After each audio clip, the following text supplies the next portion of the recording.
हम लोग अब भगवान से सुन रहे हैं कि ये 4 वर्ण जो हैं उनके स्वभाव कैसे कैसे होते हैं। भगवान कहते हैं कि ब्राह्मण वर्ण का स्वभाव सुनो।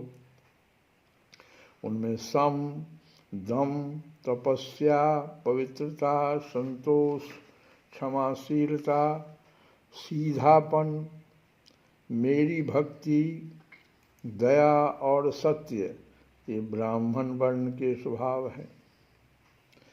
तेज, बल, धैर्य, वीरता, सहनशीलता, उदारता, उद्योगशीलता, स्थिरता और ब्राह्मण भक्ति और ऐश्वर्य, ये क्षत्रिय वर्ण के स्वभाव हैं। आस्तिकता, दानशीलता, दंभहीनता, ब्राह्मणों की सेवा करना और धन संचय से संतुष्ट न होना, ये वैश्य वर्ण के स्वभाव है। अब ब्राह्मण, गौ और देवताओं की निष्कपट भाव से सेवा करना और उसी से जो कुछ मिल जाए उसमें संतुष्ट रहना, ये शूद्र वर्ण के स्वभाव है।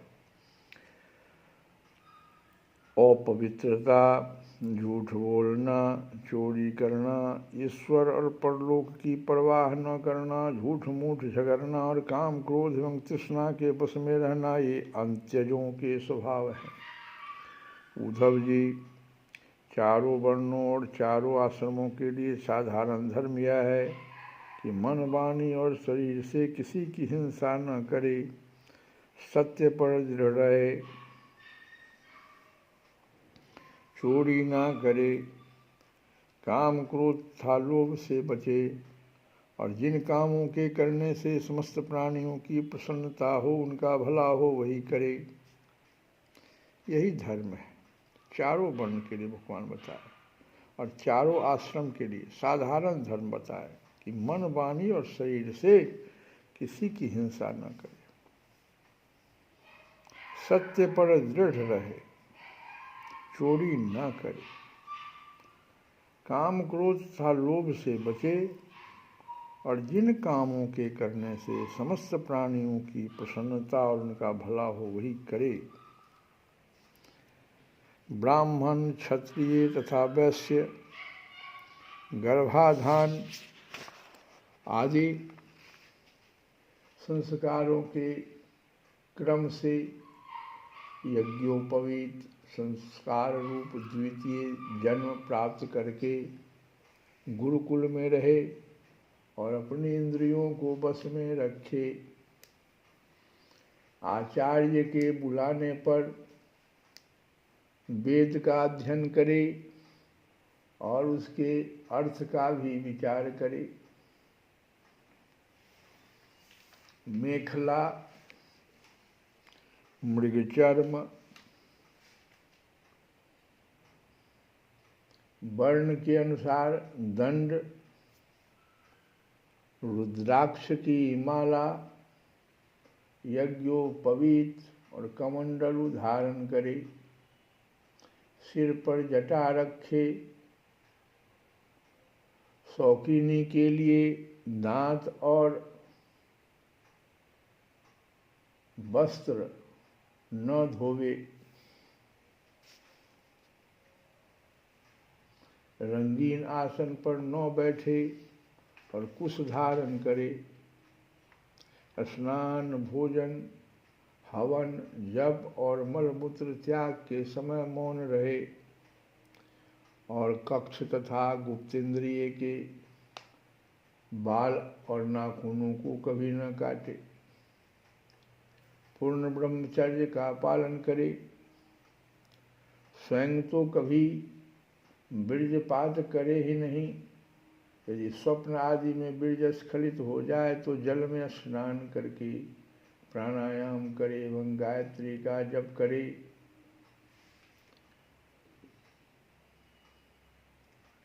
ब्रह्मचारी को पवित्रता के साथ एकाग्रचित्त होकर अग्नि, सूर्य, आचार्य, गौ, ब्राह्मण, गुरु, वृद्धजन और देवताओं की उपासना करनी चाहिए तथा सायंकाल और प्रातःकाल मौन होकर संध्योपासन एवं गायत्री का जप करना चाहिए।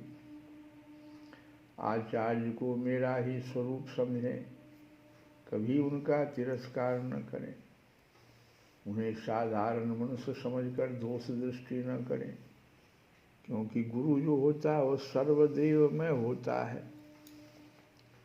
सायंकाल और प्रातः काल दोनों समय जो कुछ भिक्षा में मिले वह लाकर गुरुदेव के आगे रख दे। केवल भोजन ही नहीं, जो कुछ हो सब, और तदंतर उनकी आज्ञा अनुसार बड़े संयम से भिक्षा आदि का यथोचित उपयोग करे। आचार्य यदि जाते हों तो उनके पीछे पीछे चले, उनके सो जाने के बाद बड़ी सावधानी से उनसे थोड़ी दूर पर सोए, थके हों तो पास बैठकर चरण दबावे, और बैठे हों तो उनके आदेश की प्रतीक्षा में हाथ जोड़कर पास में ही खड़ा रहे।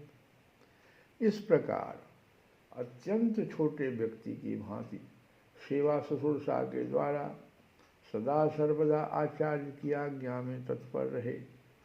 जब तक विद्या अध्ययन समाप्त न हो जाए तब तक सब प्रकार के भोगों से दूर रहकर इसी प्रकार गुरुकुल में निवास करे और कभी अपना ब्रह्मचर्य व्रत खंडित न होने दे।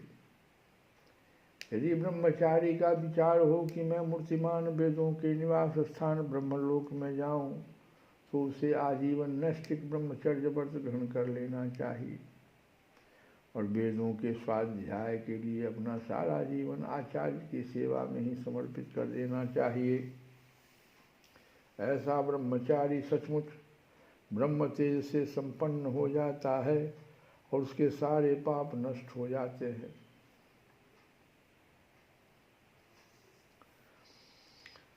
उसे चाहिए कि अग्नि गुरु अपने शरीर और समस्त प्राणियों में मेरी ही उपासना करे और यह भाव रखें कि मेरे तथा सबके हृदय में एक ही परमात्मा विराजमान है। ब्रह्मचारी, वानप्रस्थ और सन्यासियों को चाहिए कि वे स्त्रियों को देखना, स्पर्श करना, उनसे बातचीत या हंसी मस्खरी आदि करना दूर से ही त्याग दे। मैथुन करते हुए प्राणियों पर तो दृष्टिपात तक न करे।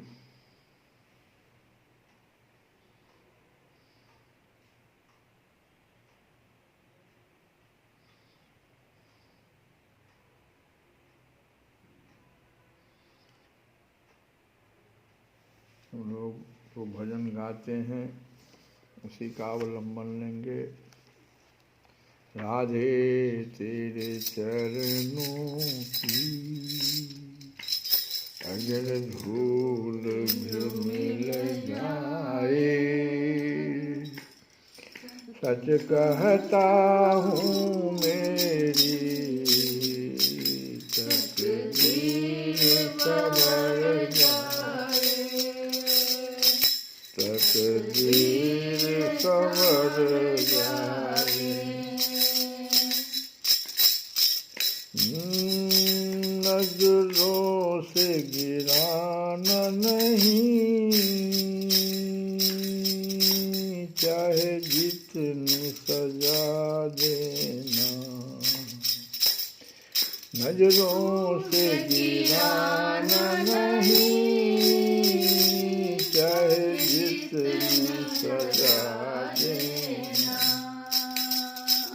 नजरों से जो गिर जाए, मुश्किल ही संभल पाए। राधे तेरे चरणों की घर झोल जो मिल जाए, सच कहता हूँ मेरी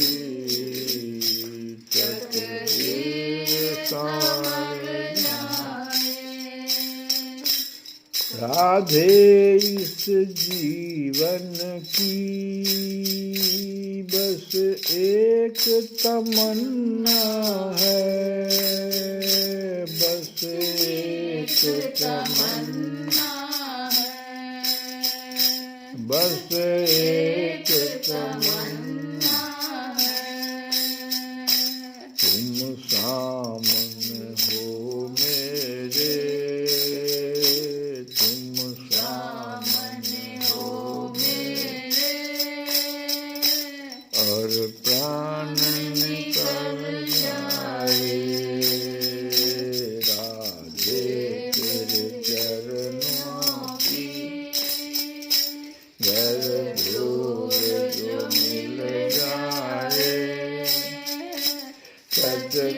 कहता हूँ मेरी तकदीर संवर जाए, तकदीर संवर जाए। श्री कृष्ण गोविंद हरे